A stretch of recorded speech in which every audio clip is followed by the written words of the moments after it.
comes down to this. And I'll tell you, talking to Coach Beckerman earlier today, the one man that I asked him, I said, who's been somebody that's been kind of a nice surprise or something? He said, you get the young guys, but you also have, when you talk about the experience coming back, you just mentioned the sixth year at Stam. Well, A.J. Pedro himself is a fifth-year guy, comes from a great pedigree of wrestling, and he finds himself with a chance to close this first home match in almost 2 full years out, and he's got a tough one ahead of him against Ross McFarland of Hofstra.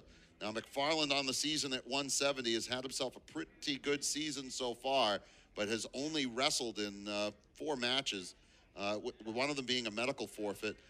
He is out to a 2-1 mark. His last match out last week against American, an 18-3 technical fall. His other victory was by pinfall.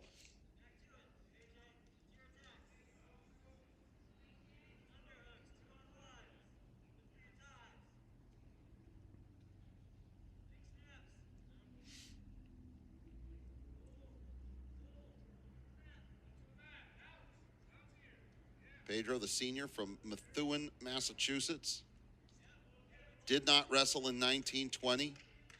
Did not wrestle, obviously, in 2021.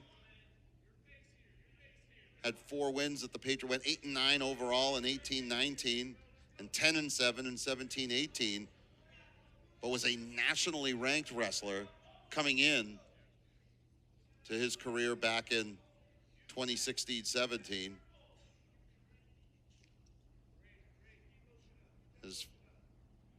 His father, Jimmy Pedro, Brown class of 94, was a 2-time Olympic medalist in judo and coached the Olympic judo team for USA and at the 2012 and 2016 Olympics.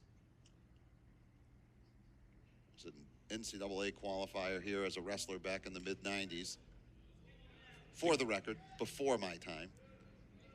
Yeah, it is incredible when you can go from being a wrestler to then being an Olympic level judoka, just switching disciplines like that and being able to, switch midstream and just learn the technicalities of that other discipline. Yeah, there are some similarities, Yeah. Obviously. I had a cousin who was very involved in judo, not for Team USA, but for another nation, another national team.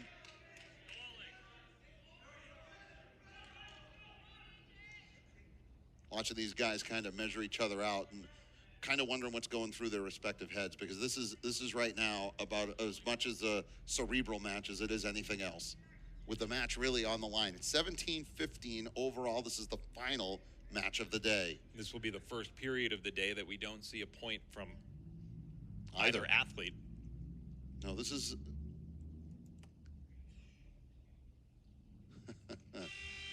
it's going to come down to escape points, truly. The coaching staff says defer to Brown. It was Hofstra's decision, and McFarland will choose under.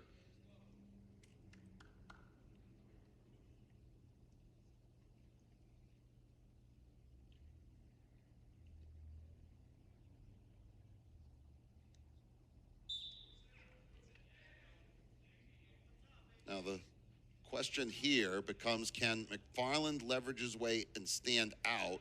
Will he be able to break the hands of Pedro? He's got a little bit of a height advantage on A.J. Pedro. Pedro fighting it off, but it looks like McFarland's on the verge of an escape.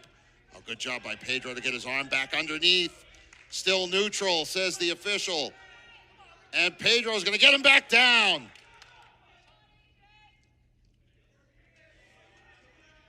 Actually, Jimmy Pedro's sitting right over me to my left. And there's the escape point. Hopefully we got all the biofacts correct. Oh, no, I got him. I'm quite certain I got him correct.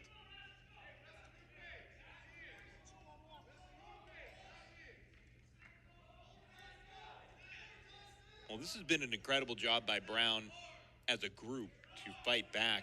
Oh, 100%. Winning 5 of the last 6 matches after falling behind 12-0 out of the gate. You've outscored Hofstra 17-3 since, but it's all for naught if Brown's not able to get the victory in this one. He's going to get around. If Pedro gets around and controls that other leg, he'll have control and he'll have a takedown.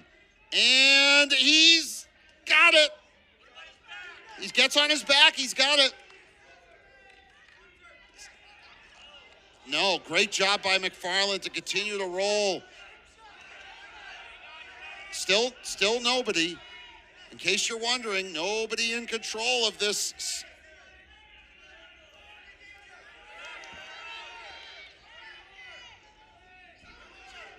Pedro's got to turn. He's got him. He got it. Yep, he got it. You saw when he turned around, and he did it with just a couple of seconds left in the period, and that'll allow A.J. Pedro to take a 2-1 lead with just the match final period left. And you can see the coaching staff saying, take neutral. And A.J. wanted down. He was pointing down, and the coaching staff waved him off. Absolutely. Yeah, I can understand why he might want to take down. He takes down, he gets an escape point, it's over. But the riding time is at 41 seconds right now in favor of Pedro. So correct. You want to, if you think you can get 19 more seconds over the ensuing 2 minutes, that's worth a point in and of itself. Well, it comes down to this. Pedro locks up with McFarland. The match on the line. Pedro shoots, trying to tell him to get down on the coaches if he trips him, and he has control. A takedown for Pedro gives him a 4-1 lead.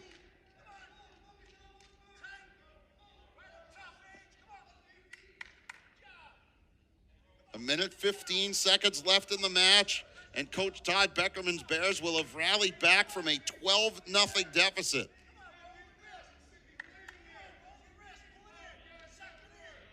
Now, if he's able to pull in the wrist of McFarland, McFarland won't have anything in the way of leverage, and I think that's what you can hear the coaching staff barking at him the same.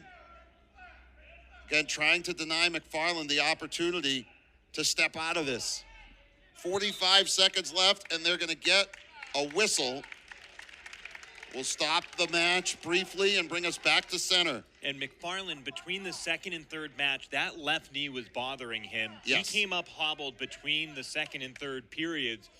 And, McFarland is just as he's banged up at the moment. He's not even going to get up on the knee. He's hurting. Yeah, he is. He's battling, but they're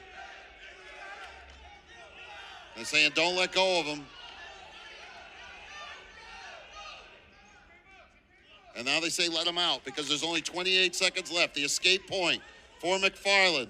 The score, 4-2. McFarland needs a takedown. Locks up. 15 seconds left. Can Pedro hold him off? AJ grabs him with a face lock. They slide to the edge of the mat. 5 seconds ticking off. And the Brown Bears are going to defeat the Hofstra Pride.